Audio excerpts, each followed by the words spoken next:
اس وقت یہ ہے کہ اصل نماز یہی ہے، یہ سورہ فاتحہ۔ چنانچہ میں آپ کو حدیث سنا رہا ہوں جو صحیح بخاری میں بھی ہے، صحیح مسلم میں بھی ہے، جامع ترمذی میں بھی ہے، سنن ابی داود میں بھی ہے، سنن نسائی میں بھی ہے، اور بہت سی کتابوں میں موجود ہے۔ اور یہ عن عبادۃ بن صامت رضی اللہ تعالی عنہ، حضرت عبادہ بن صامت سے ہے مرفوعا کہ حضور نے فرمایا لا صلاۃ لمن لم یقرأ بفاتحۃ الکتاب، اس شخص کی کوئی نماز نہیں ہے جس نے کہ سورہ فاتحہ کی تلاوت نہیں کی۔ اب اس سے ہمارے ہاں ایک بڑا اختلاف پیدا ہوا، وہ نوٹ کر لیجئے۔ ایک رائے یہ ہے آپ اگر علیحدہ نماز پڑھ رہے ہیں تو ظاہر بات ہے کہ آپ کو ہر رکعت میں خود پڑھنی ہی پڑھنی ہے سورہ فاتحہ۔ جب باجماعت پڑھ رہے ہیں اب کیا شکل ہو؟ امام پڑھ رہا ہے سورہ فاتحہ تو کیا مقتدی کو بھی پڑھنی چاہیے؟ اس حدیث میں جو الفاظ کی شدت ہے اس کی بنا پر رجحان یہ ہوتا ہے کہ یقیناً اس صورت میں ہر شخص کو لا صلاۃ لمن لم یقرأ بفاتحۃ الکتاب، جس نے کہ فاتحہ کی تلاوت نہیں کی، قرأت نہیں کی، اس کی کوئی نماز ہی نہیں۔ تو یہ موقف ہے امام شافعی کا، یہی مسلک ہے ہمارے اہل حدیث بھائیوں کا کہ آپ چاہے اکیلے نماز پڑھ رہے ہو، چاہے امام کے پیچھے پڑھ رہے ہو، اور چاہے امام جو ہے وہ جہری رکعت پڑھا رہا ہے اور چاہے سری رکعت پڑھا رہا ہے۔ خاموشی والی رکعت سورہ آپ کو معلوم ہے کہ نماز جو ظہر اور عصر کی ہے تو چاروں رکعتیں جو ہے وہ سری ہے، مغرب کے اندر آ کر دو جہری ہیں ایک سری ہے، عشاء میں آ کر دو جہری ہیں دو سری ہیں، سورہ اور نماز فجر کے اندر دونوں جو ہیں وہ جہری ہیں۔ تو چاہے جہری ہو چاہے سری ہو، آپ کو بھی لازماً جو مقتدی ہے اسے بھی سورہ فاتحہ پڑھنی ہوگی۔ اب اس کے لیے انہوں نے یہ طریقہ جو ہے تلقین کیا ہے کہ امام تیزی سے نہ پڑھے، رک رک کر پڑھے الحمدللہ رب العالمین، اس کے بعد اتنا وقفہ دے دے کہ جو مقتدی ہے وہ بھی کہہ لے اپنے دل میں یا پڑھ لے الحمدللہ رب العالمین الرحمن الرحیم۔ تو یہ رک رک کر پڑھنا، خاص طور پر اگر آپ کو موقع ہوا ہو کسی اہل حدیث امام کی امامت میں نماز ادا کرنے کا تو آپ دیکھیں گے کہ بڑا فرق ہے۔ ہمارے جو حنفی امام الحمدللہ رب العالمین الرحمن الرحیم مالک یوم الدین ایاک نعبد و ایاک نستعین، چار آیتیں جو ہیں وہ بھی ایک ساتھ میں پڑھ جائیں گے، لیکن یہ کہ عام طور پر جو اہل حدیث حضرات ہیں وہ رک رک کر ٹھہر ٹھہر کر پڑھتے ہیں، ترتیل کے انداز میں پڑھتے ہیں۔ یا پھر دوسری شکل انہوں نے ایک اور کی ہے، یہ آپ سعودی عرب میں جب کبھی نماز پڑھیں گے اور آپ پڑھی ہو آپ نے تو وہاں آپ دیکھیں گے کہ امام جو ہے وہ سورہ فاتحہ پڑھنے کے بعد کوئی ایک منٹ جو ہے خاموش رہتا ہے تاکہ آپ اب جو مقتدی ہیں وہ اس وقفے میں وہ اب سورہ فاتحہ پڑھ لیں، پھر وہ قرات کرے گا، کوئی اور آیات اس نے شامل کرنی ہے تو بعد میں شروع کرے گا، درمیان میں وقفہ ہوگا۔ لیکن ایک مسلک یہ ہے، اور یہ مسلک جو ہے یہ در حقیقت قرآن مجید کی ایک آیت کے اوپر مبنی ہے۔ سورہ اعراف کے آخر میں فرمایا گیا وَإِذَا قُرِئَ الْقُرْآنُ فَاسْتَمِعُوا لَهُ وَأَنصِتُوا، جب قرآن پڑھا جا رہا ہو تو توجہ سے اسے سنو، خود خاموش رہو۔ اب یہ قرآن مجید کی آیت ہے، اس کے بنا پر ایک رائے یہ ہے کہ آپ امام کے پیچھے سورہ فاتحہ نہیں پڑھیں گے، پڑھا جا رہا ہے سنو اس کو، خود خاموش رہو۔ اور اس کے لیے وہ دلیل دیتے ہیں کہ یہ شکل ایک وفد کی سی ہے، جیسے کسی بڑی شخصیت کے پاس اگر آپ کا کوئی وفد جاتا ہے، 8-10 افراد ہیں، ان میں اسپوکس مین ایک ہوتا ہے، وہ بات کرتا ہے، باقی سب لوگ موجود رہتے ہیں، سنتے ہیں۔ اسی طریقے سے امام جو ہے وہ گویا کہ آپ کا نمائندہ ہے اور وہ پڑھ رہا ہے الحمدللہ رب العالمین الرحمن الرحیم مالک یوم الدین، تو امام کی قرات ہی آپ کی بھی قرات ہو گئی۔ گویا کہ اس آیت سے، اس حدیث سے اختلاف نہیں ہے، اس کی تعبیر سے اختلاف ہے کہ امام کا قرات کر لینا در حقیقت مقتدیوں کی طرف سے بھی قرات ہے۔ اس میں جو حنفی مسلک ہے وہ بہت سخت ہے، اور وہ یہ ہے کہ چاہے سری نماز ہو اور چاہے جہری ہو، ہر کسی بھی حالت میں مقتدی جو ہے وہ سورہ فاتحہ نہیں پڑھے گا۔ اب اس میں ذرا سا سوال پیدا ہوتا ہے کہ جہری رکعت میں تو اس آیت کا اطلاق ہو جائے گا کہ وَإِذَا قُرِئَ الْقُرْآنُ فَاسْتَمِعُوا لَهُ وَأَنصِتُوا، سری میں تو اس آیت کا اطلاق نہیں ہوتا۔ بہرحال یہ مسلک ہے امام شافعی کا، ایک انتہا پر ہے، ہر صورت میں سری ہو یا جہری ہو آپ کو پڑھنی ہی پڑھنی ہے۔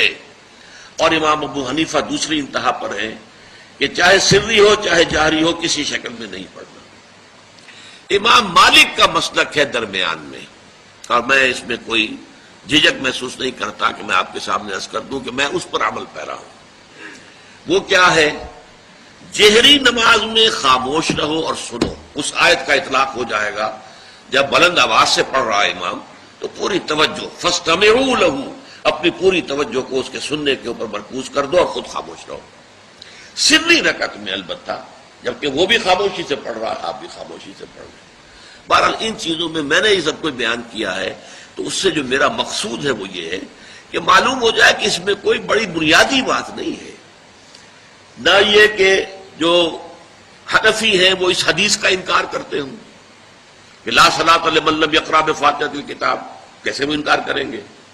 اور نہ ہی کوئی جو حنبلی ہے یا اہل حدیث ہے وہ قرآن کی اس آیت کا اختلاف سے جو ہے وہ اختلاف کر سکتا ہے کہ اذا قرئ القرآن فاستمعوا لہ وانصتوا، لیکن یہ کہ اس کے پھر اس سے جو احکام کا استنباط ہے اس میں اختلاف ہو جاتا ہے، تو اس کو نہیں سمجھنا چاہیے کہ یہ کوئی بہت بڑی اہمیت والی بات ہے۔ بات کہ جو فرض نماز ہے اصل اہمیت اس کی ہے۔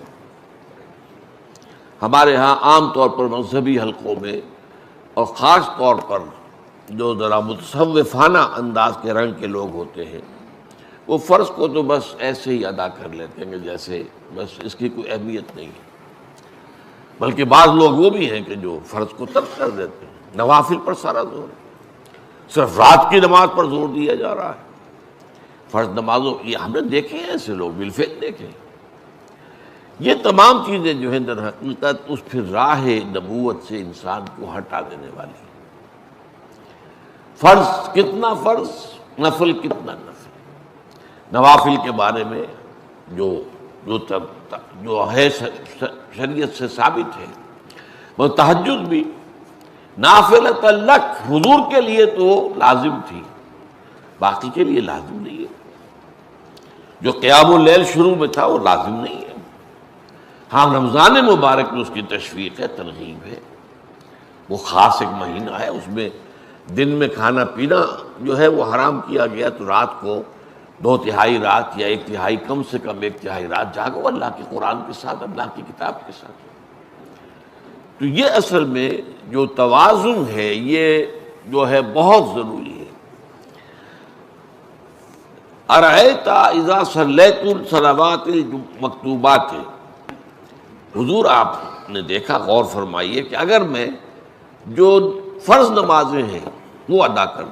اب مثلا ایک حدیث مجھے اور یاد آئی، فرض نماز کی اہمیت کو بیان کرنے کے لیے حضور نے فرمایا جس شخص نے عشاء کی نماز بھی جماعت کے ساتھ ادا کی اور پھر فجر کی نماز بھی جماعت کے ساتھ ادا کی، اس کے لیے پوری رات کا قیام لکھ دیا جائے گا۔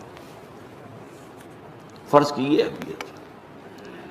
تو اذا صلیت المکتوبات صلوات المکتوبات وصمت رمضان، اور میں روزہ بھی رمضان کے روزے رکھ لوں، باقی روزہ رکھنا آپ کی مرضی پر ہے، رکھیں ٹھیک ہے، لیکن وہ لازم نہیں ہے۔ نجات کے لیے لازم جو بیس لائن ہے وہ جو عبادات فرض، اس کے بعد جتنا آدمی اضافہ کر سکے، حالات کو بھی دیکھے۔ بعض حالات ایسے ہوں گے کہ اس میں اصل اہمیت جہاد کی ہو جائے گی، قتال کی ہو جائے گی۔ اب ایسا حال بھی ہو سکتا ہے کہ اسلامی نظام قائم ہے، اسلامی حکومت قائم ہے، نظام خلافت قائم ہے، تو اب قتال کا معاملہ جو وہ حکومت کے ذمہ ہے، حکومت انتظام کرے گی۔ اگر کہیں 10,000 آدمی چاہیے، 10,000 آدمی نکل آئے جانے کے لیے، تو باقی آرام سے گھر میں سوئیں یا نوافل پڑھیں، ساری رات کھڑے رہیں، ٹھیک ہے، یہ تقرب بالنوافل کا موقع ہوگا۔